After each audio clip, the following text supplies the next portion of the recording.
Assalamualaikum warahmatullahi wabarakatuh.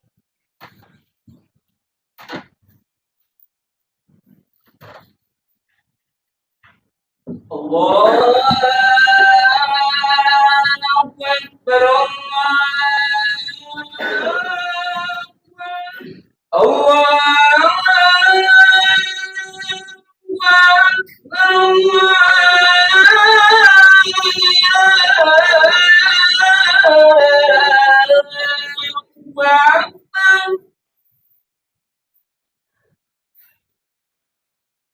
أشهد أن لا إله إلا الله.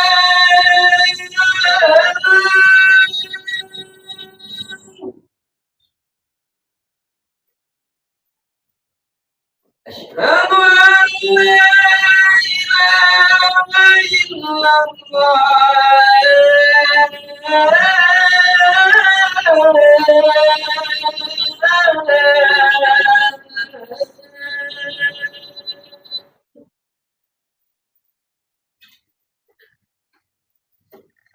أشهد أن محمد رسول الله.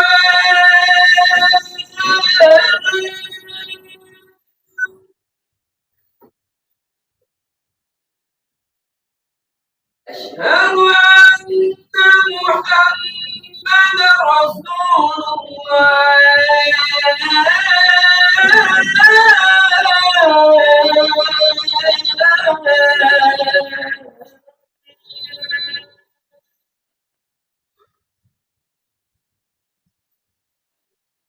حي على الصلاة.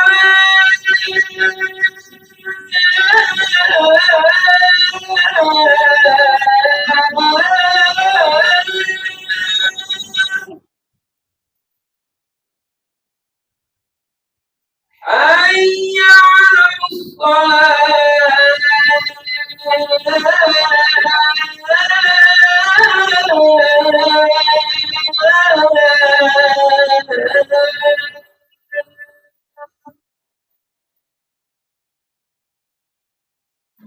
حي على الفلاح.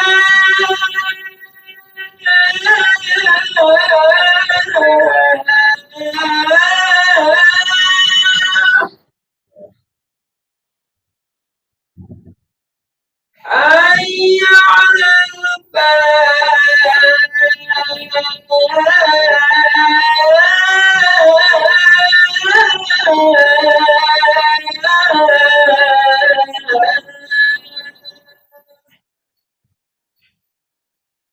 الله أكبر، الله أكبر. لا إله إلا الله.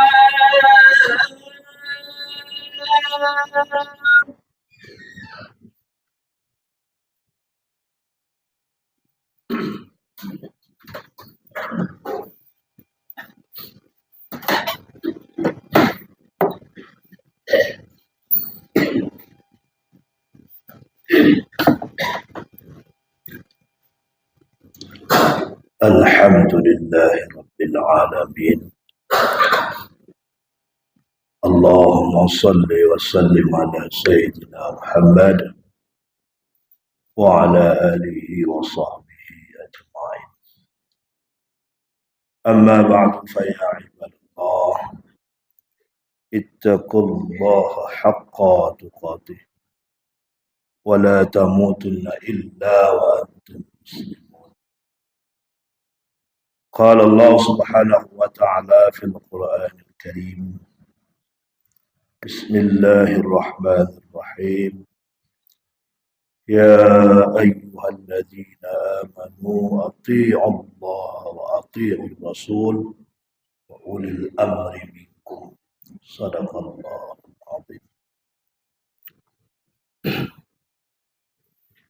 Yang mulia, kepada Imam Syekh, pengurus masjid, hadirin sidang jamaah Jumat yang dimuliakan Allah Subhanahu wa taala. Sebagaimana Allah berfirman dalam Al-Qur'an yang sudah saya bacakan tadi.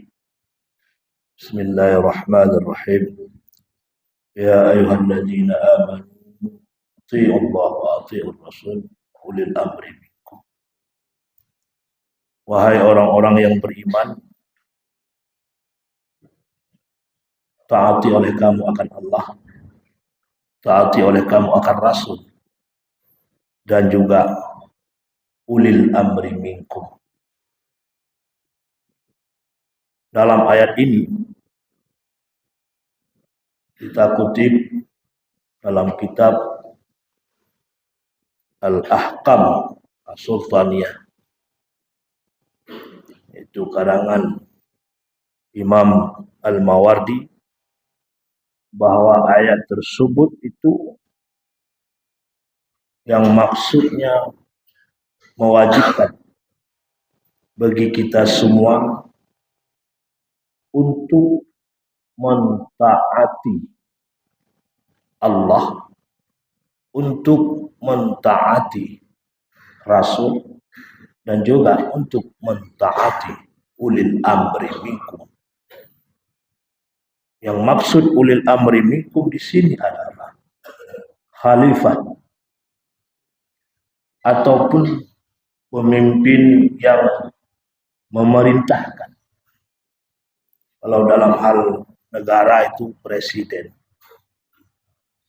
daerah itu namanya gubernur, kalau kabupaten kota itu namanya bupati ataupun wali kota. Maka kita diwajibkan untuk mentaati perintah-perintah mereka selama perintah tersebut adalah perintah untuk kebaikan. Hadirin sidang jamaah Jumat yang dimuliakan Allah Subhanahu wa taala. Maka oleh karena demikian, di sini dalam hal kepemimpinan kita umat manusia sudah ada contohnya pada Rasulullah sallallahu alaihi wasallam. Maka pemimpin yang ideal menurut Rasulullah sallallahu alaihi wasallam adalah ada beberapa perkara. Karena pemimpin yang ideal dalam sejarah Islam itu tidak lain tidak bukan adalah Rasulullah. Rasulullah adalah pemimpin yang ideal. Rasulullah mempunyai syarat-syarat untuk menjadi seorang pemimpin dunia, pemimpin umat, pemimpin para rasul, pemimpin para nabi. Maka dalam hal ini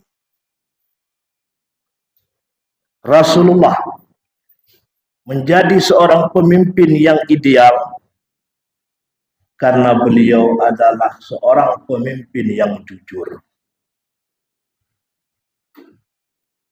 pemimpin yang siddiq, pemimpin yang selalu mementingkan umatnya daripada pribadinya. Bahkan Rasulullah Shallallahu Alaihi Wasallam melarang kepada sahabatnya, yaitu Abdurrahman bin Samurah, untuk meminta jabatan. Jadi dilarang para sahabat-sahabat, walaupun beliau seorang pemimpin, beliau melarang kepada para sahabat untuk meminta jabatan. Anggebi, tidak boleh kita meminta jabatan kepada pemimpin. Karena orang yang meminta jabatan kepada pemimpin satu saat mereka akan hancur. Tapi kalau orang tersebut diberikan jabatan, dia tidak meminta, maka itu sebuah pertolongan, dia akan membantu kita. Maka di sini Rasulullah Sallallahu Alaihi Wasallam mengharamkan kepada seseorang untuk yaitu meminta jabatan, karena beliau adalah seorang pemimpin yang jujur. Yang kedua, Rasulullah Shallallahu Alaihi Wasallam itu adalah seorang pemimpin yang amanah, pemimpin yang amanah. Karena Rasulullah Shallallahu Alaihi Wasallam bersabda dalam sebuah hadis yang artinya adalah, tidaklah seorang hamba yang diserahi Allah untuk memimpin rakyat, lalu dia meninggal dalam keadaan curang terhadap rakyatnya, kecuali Allah mengharamkan mereka masuk dalam surga Allah. Pemimpin itu adalah jabatan amanah, bukan jabatan pribadi, bukan jabatan keluarga, tapi pemimpin itu adalah jabatan yang diberikan oleh Allah kepada kita. Kalau seorang pemimpin tidak amanah, mereka curang terhadap rakyatnya, Allah mengharamkan jasadnya untuk masuk ke dalam surga Allah Subhanahu wa Ta'ala. Yang kejut banget galak duit ke pemimpin. Nya resiko. Naik silakan. Calon kudi silakan, tidak masalah. Tapi resiko ini, apa resikonya? Allah mengharapkan bagi pemimpin yang curang terhadap rakyatnya surga Allah Subhanahu wa Ta'ala. Mamanya Allah mengharamkan itu bagaimana? Kata-kata Allah mengharamkan itu, kita tume, jangankan masuk ke dalam surga, mencium baunya surga aja tidak pernah. Hamrumpok. Kenapa? Karena kita pemimpin yang tidak amanah. Maka Rasulullah wanti-wanti bagadanya pada kita semua untuk menjadi amanah. Siapa saja yang menjadi pemimpin, baik itu pemimpin keluarga, baik itu pemimpin negara, baik itu pemimpin dunia, tetap jangan lupakan amanah. Karena resikonya di hari akhirat Allah mengharamkan kita untuk masuk ke dalam surga Allah Subhanahu wa Ta'ala.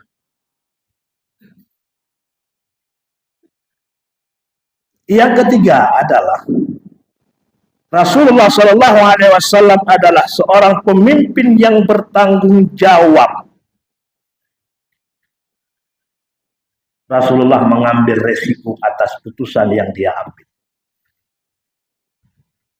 Tanggung jawab, apapun terjadi, Rasulullah tetap bertanggung jawab kepada umatnya. Salah satunya, dikala beliau mau kembali kepada Allah, lidah beliau hanya menyebut ummati, ummati, ummati.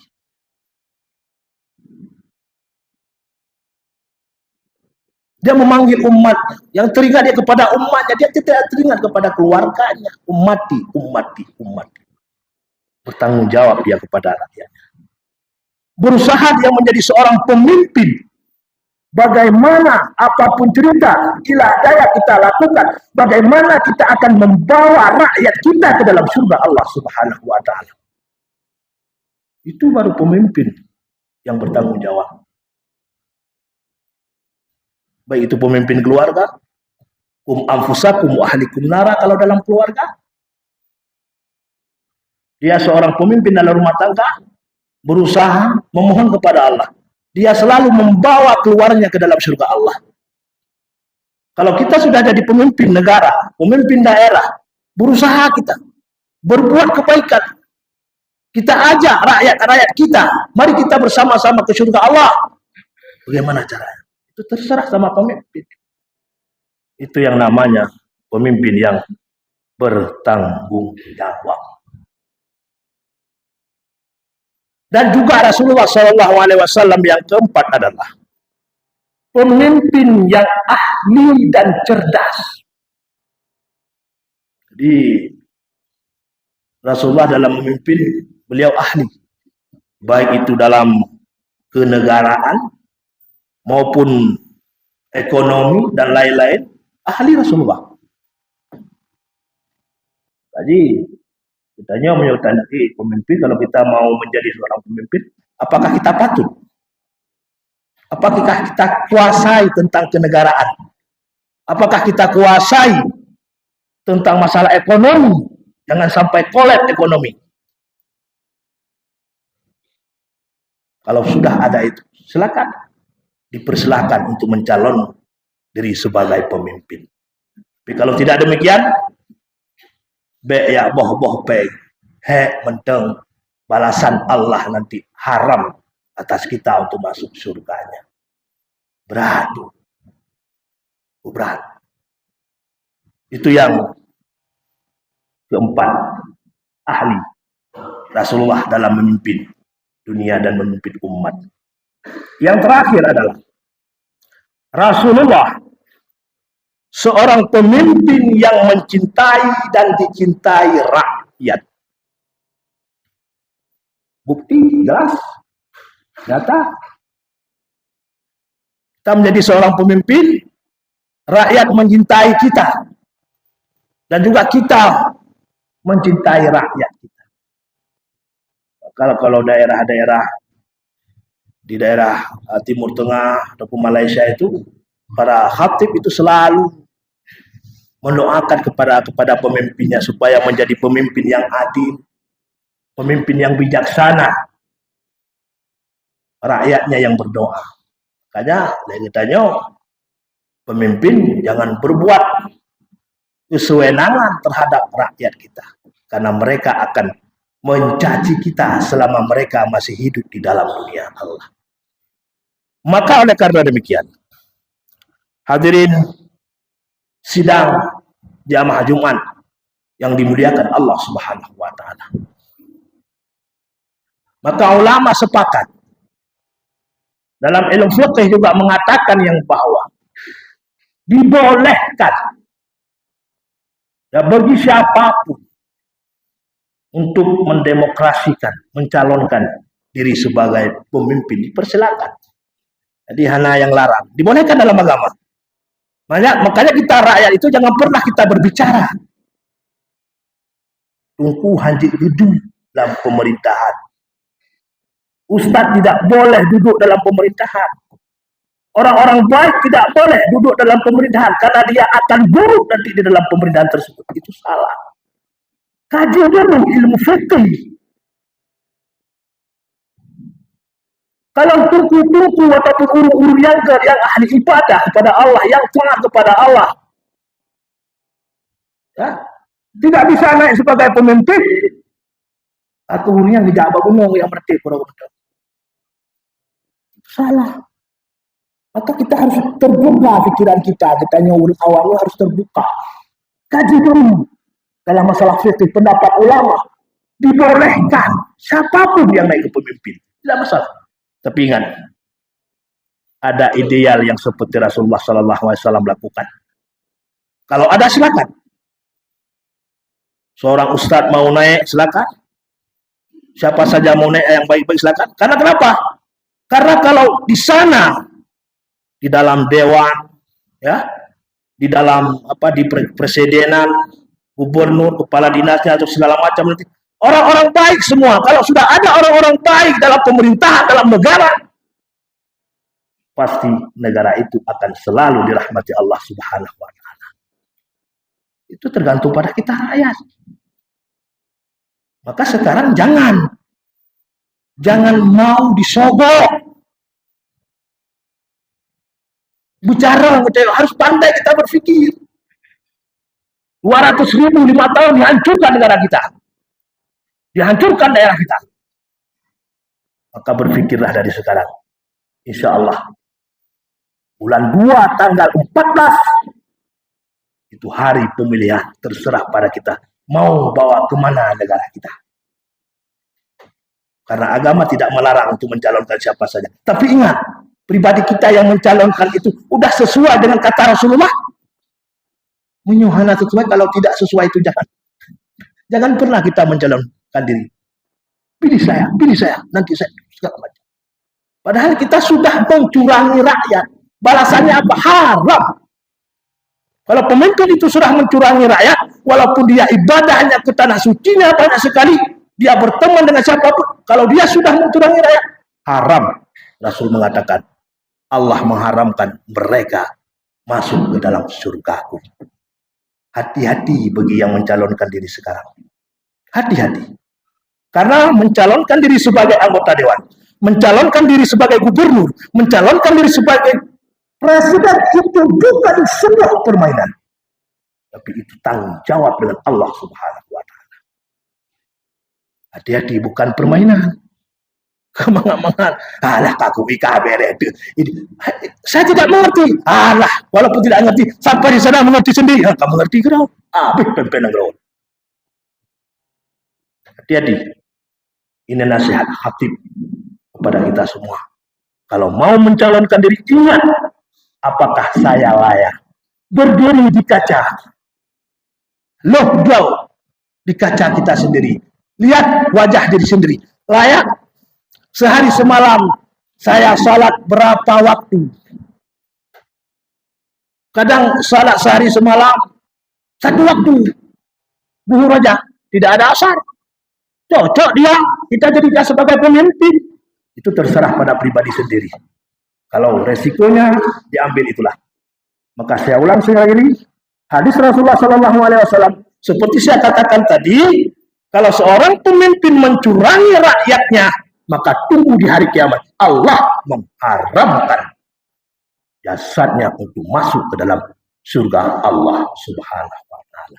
Mudah-mudahan ya beberapa bulan lagi ke depan, bukalah pikiran kita. Jangan sampai ada ini tusuk saya, ini 500, jangan.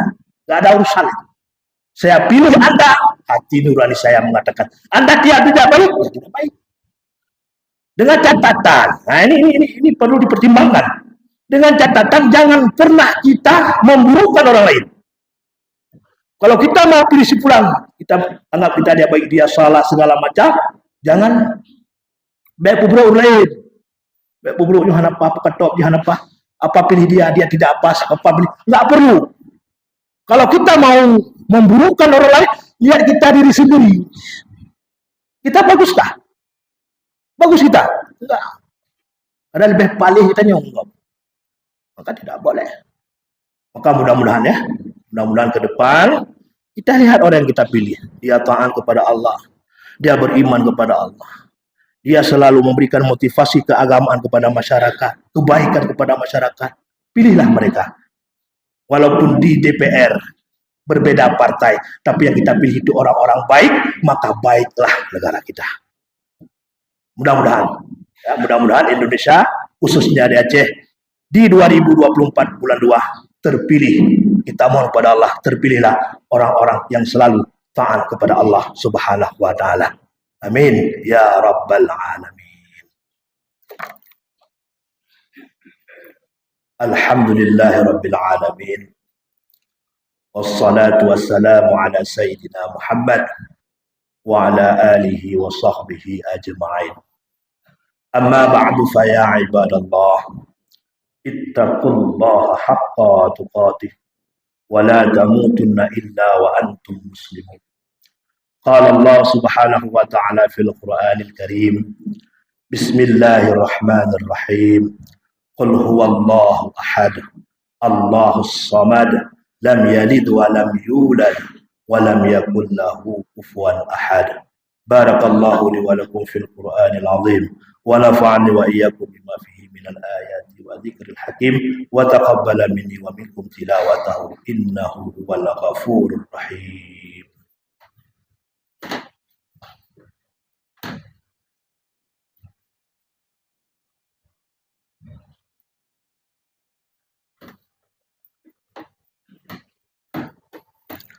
Alhamdulillahi rabbil alamin.